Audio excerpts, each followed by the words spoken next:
I think we'll kind of move on to the final statements. I would ask if you try to work in what have you personally done to prepare yourself for the role? You know, Chet, that might not be quite valid for you because you're sitting in the role. You know, but that's so you can just take it as kind of your stump speech, but you know why we should endorse you, why a voter would vote for you. But if you can include a little bit about what you have personally done to prepare yourself for the role of a Longview City Council person. We'll give everyone 3 to 4 minutes. Spencer, if you could go first. Well, I first ran in 2019 after serving a full year on the Parks and Recreation Board. I lost in the general by 460 votes, which is a pretty close election. I've learned a lot since then. You know, a lot of people said, well, what are you going to do? You're going to quit? Well, no. I continued to attend meetings. I've now been going to meetings for 5 years, sitting through the budget meetings. I have actual on-the-job training and experience that the other person in the race doesn't in Longview. You know, other cities aren't Longview. I've actually sat through these meetings for hours and hours and hours, read through the budget. It's $40 million a year. That's what our city government spends. Looked at allocations, looked at federal grants, sat through housing authority meetings, sat through parks board meetings. I've organized numerous community events. I co-founded a nonprofit to help out with homeless outreach services and, you know, really trying to bridge the gap between all the agencies, you know, that we talked about that subject earlier. Led community cleanups that have, with the help of our volunteers and cooperation from other agencies, we've cleared 100 tons of garbage from our local environment and tried to connect 300 different people with services. So I see this issue on the ground level because I've actually worked with this population in our community. It's not just talking, it's actual action. It's actually showing up to these events. It's real on the job training because I've been there. I've been at more meetings and had more time. If I had been a council member at the time I started attending meetings, I've been to more meetings and had more on the job training than over half of the current council. You know, we had 2 candidates elected in 19 that didn't attend a single meeting before they were elected. They didn't.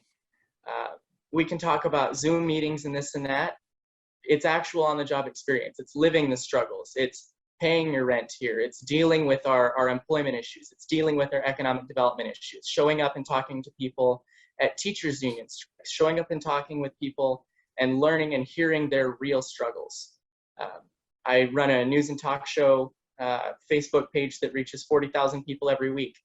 And through that role, I've talked to thousands and thousands of people more than I would have as a Parks Board member or in my other jobs. And I'm more than ready for this job. I'm ready to hit the ground running first day, January, for this job, because I've actually been there in the role of this position already. So, you know, pretty soon, once we get more doors knocked, I'm going to have that full graph spreadsheet ready to go, and we're going to put that out to show what the real priorities of the voters are.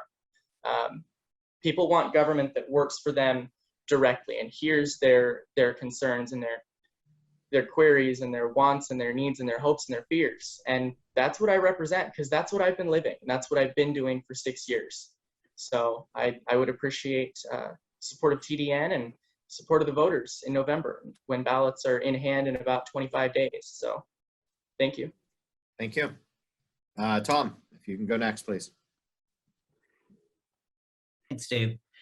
Yeah, you know, we're fortunate in this race to have in this year of City Council to have a slate of candidates that all are from here and that are able to provide a wealth of life experiences to the voters. For myself, what really, and going to the heart of your question, Dave, about what prepared me, I would say that it's not just the fact that I was born and raised here and was very blessed to have a good quality of life growing up because I lived in small town America and could walk to all the schools I went to and had the pleasure of knowing all my teachers because my mother was a school district employee. Actually, my dad was a school teacher as well at Betoodle. That quality of life here is really one of those things. It was a main driving force why my wife and I came back. and why I am running for city council, which is to help us maintain that quality of life while moving forward to a brighter, more prosperous future for all of us. It certainly isn't easy being in the hot seat. And when it comes to preparation for this role, I think my varied life experience and education, especially as a real estate attorney and being in the thick of it with all the industry players, and especially as a city attorney where you see where the meat is ground and the grist of it all, whether it's working on council packets or dealing with latecomer or municipal regulations, all those things. It's the myriad of experiences that I had both in Longview growing up and elsewhere, and then when I came back, that make me the most competitive and qualified candidate for this role. Attending meetings is great and all that, but there's no substitute for experience, education, and fundamentally really caring about what your neighbors and fellow citizens think, not just the local politicians. That's in short why I'm running. I may win or not, but at the end of the day, I'm very proud to be here and put myself out there to represent my community as a neighbor first. And hopefully that's what I'll be for you, a neighbor first on council, not a politician. So again, I would greatly appreciate TDN's support, and thank you for taking the time to do this forum, especially in these challenging times. Thank you. Angie. Thank you. So, I was built by this community, and I have been able to go out and have a lot of amazing life experiences and work experience because of the impact that this community had on me. My teachers, my coaches I had, my neighbors growing up in the Terry Taylor neighborhood.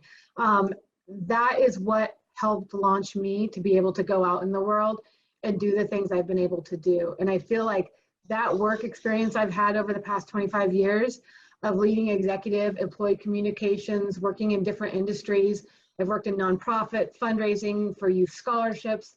I have run my own business, and I have worked in the corporate world. And I feel like that collection of experience has helped bring me to this point where I'm able to bring that experience to be a conduit for this community between our citizens and our city staff and our council and the legislature, and be able to be that partner that helps bring positive change to this community. For me, I want people to come home. I don't ever want to shame people for coming back to Longview. This town is a place where we have opportunity, and it's okay to leave and go and collect and find good things and then come back and plant those into the community. So my campaign has this theme of Longview Rocks, which is, we've got tons of volunteers painting rocks and planting them all over the community because we want to bring that fire and that excitement back to people and have them remember that this town is amazing. It is a city of magic, and that Longview rocks. And so that's one of the reasons I'm running, is to be able to bring that energy, bring my experience as a communications professional, the leadership skills that I have garnered in my different levels of work experience into this town as a partner on council to bring positive change. I really appreciate this time and the platform, Dave, from the editorial board, and would appreciate the Daily News's endorsement. Thank you. Thank you. Thank you. All right, Chet, if you'd bring us home. Okay, well, thank you. I just talk about some of the stuff I'm involved with on the committee. A little bit of I was born and raised in the community, and yeah, I guess I'm a bad guy because I haven't left the community. It's interesting how this conversation gets turned different ways. But anyway, I was born and raised in the community. City council member for 12 years, former business owner. I'm the guy that signed the front of the checks, not the back of the checks, and had to do that and make sure we had payroll for my crew and their families for 20 years in the timber industry, which got decimated by the spotted owl and some water issues on the Columbia, which they turned around and deleted because it was a screw up. My goal is common sense solutions to benefit every Longview citizen. We can't benefit every citizen every time, but we got to work hard to try to do that. It's just it's a tough job. Sometimes you make decisions that you're not really, you're unhappy with, but it's a job, and I'm glad to take it on. I've been on boards before I got on the city council. I was a trustee down there at the Maritime Museum in Astoria during their reconstruction period when we remodeled that place down there. I've been on a country club board, served as a president of the country club, been on a chamber board, served as president on the chamber. Right now I'm serving on the 911 authority, which was taken from the county. You'd already heard this, but it was changed. It was taken away from county to a public authority because it was hard getting answers and getting anything fixed on that board or on that outfit. EDC board, like I said, have been on that. The LEOF board, and that is the board that looks at claims for the left one retirees. That it tries to. Sometimes you got to try to figure out that if it's proper, they get paid for something or they shouldn't. But anyway, that's the left board that takes care of our retired firemen and cops that are on the left board. One airport board. We hired a new manager. Things are going really good, and that's really coming along really good. And it's important to our community to have that airport board up and running. And we're working on a plan to extend the airport out. FAA won't let us extend the runway, but we can extend the rollout. And so that way you can get the small jets can go in and out of here with a full load of fuel and full load of passengers. Right now, the way it sits, they got to go out, but not all the fuel. And then sometimes they have to stop in Eugene or somewhere and fuel up if they're going down south. So that'll make it a lot easier for these people to come in and out. And then on the transportation board, the buses, I'm the vice chair of that, and that's a interesting thing. My mind's always been on, you got to make a profit. You can't lose money. Transportation, the buses and stuff, that whole system is not designed to make money. That system is designed to provide services. So that's been been on a couple of years now. And that's kind of been that was a hard thing for me to get a grasp on, but I got it. I think we're doing really good things. I support our staff. We got good staff. I support the police, support the fire. Am I done? Coming up on 4 minutes, if you can wrap it up. Okay. Yeah, I support our staff and stuff, and we got a great city manager. I appreciate talking to him at different times. He's got an idea, or I got an idea. We'll talk about it. He's very open to listening to people. Other than that, I guess that's plenty right now. But yeah, I just love Longview, and I've been doing this, and I enjoy it, so I want to continue to do it 4 more years. Thank you. Great.